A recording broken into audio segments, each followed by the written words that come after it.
Hello. The United States has dismissed claims from the Iranian president that the US was involved in an attack on a military parade in the country which killed 25 people. Hassan Rouhani says America and its Gulf allies backed the assault, a claim strongly denied by the US ambassador to the United Nations. Mr. Rouhani makes his comments as he prepares to travel to New York, where the UN General Assembly will convene for its annual meeting of world leaders on Tuesday. From New York, here's our diplomatic correspondent, James Robbins. The moment the shooting started, Iran's elite revolutionary guards under attack on home soil. Many forced to dive for cover as a parade to honour them is ambushed by opponents of the government. Soldiers and civilians died as others fled for their lives. An anti-government Arab group based in this area of southwest Iran said it was responsible. But militants of so-called Islamic State also claimed this as their work. But Iran's President Rouhani is blaming what he calls the bully, the United States, and the Gulf states which it supports and arms, including Saudi Arabia and the United Arab Emirates. The small puppet countries that we see in the region are backed by America, and the United States is provoking them and giving them the necessary capabilities to commit these crimes. But the United States denies any involvement, urging President Rouhani instead to examine his own behaviour. Whoever precisely was behind the attack in Iran, it has injected yet more poison into relations between President Trump and Iran's President Rouhani.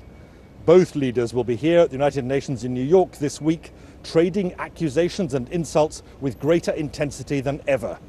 It means that the voices of America's European allies, including Britain and France, still urging moderation, are likely to be all but drowned out.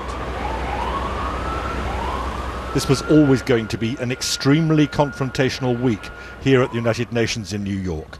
President Trump will see to that when he chairs a Security Council meeting for the first time and focuses on Iran. But the atmosphere in a polarised world suddenly feels even more unpredictable. James Robbins, BBC News, New York. Welcome back, everyone.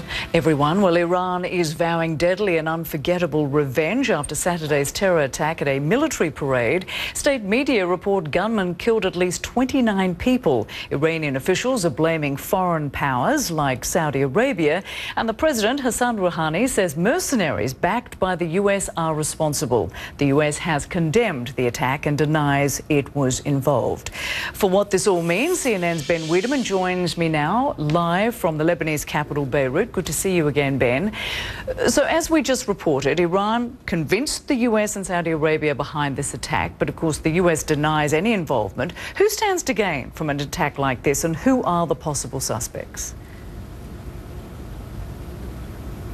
Well, Rosemary, certainly this sort of attack obviously does go some way to undermine or at least create the impression that the government in Iran is under pressure either from within or without. Now, even though the United States denies being involved in this attack, certainly for the Iranians, they look at, for instance, John Bolton, the national security advisor to President Trump, who for decades was a passionate advocate for regime change in Iran. They look at, for instance, Rudy Giuliani, who over the weekend, of course, he's the personal attorney for President Trump. Over the weekend at a meeting of an Iranian opposition group in New York, he did advocate, or rather say that the United States sympathizes with regime change. So from an Iranian perspective, obviously, ultimately, whoever is behind those who undertook this attack, they believe the United States is somehow there. Now, there are two sort of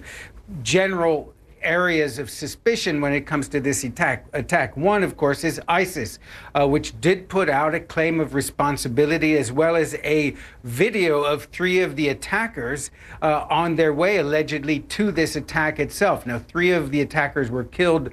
One apparently is in custody in Iran. Now, the other main suspect in the general sense are those groups in this province of Khuzestan, which is along the Iraqi border, which has has a significant Arabic-speaking minority that traditionally has agitated for independence from Iran. And some of those groups did claim responsibility in the immediate aftermath of the attack and then sort of backtracked on that claim of responsibility. But that's the two areas, or rather groups, that suspicion lies immediately when it comes to responsibility for this attack on Saturday. Rosemary? Right, and as you mentioned, one suspect in custody. Presumably they will be able to question him and learn some more about this attack and who perhaps is behind it. So talk to us about that and what sort of impact this might have in changes to security measures. Well, we did see on Mizan, which is a news website in Iran, that the Iranian intelligence minister Mahmoud Alavi is saying a large network of suspects has already been arrested in connection with the attack. So we'll have to see what comes out of that. But certainly, in a broader sense, this does increase the feeling in Tehran that this situation is developing where the country is increasingly under attack since the United States pulled out of the Iran nuclear deal and has reimposed sanctions on Tehran.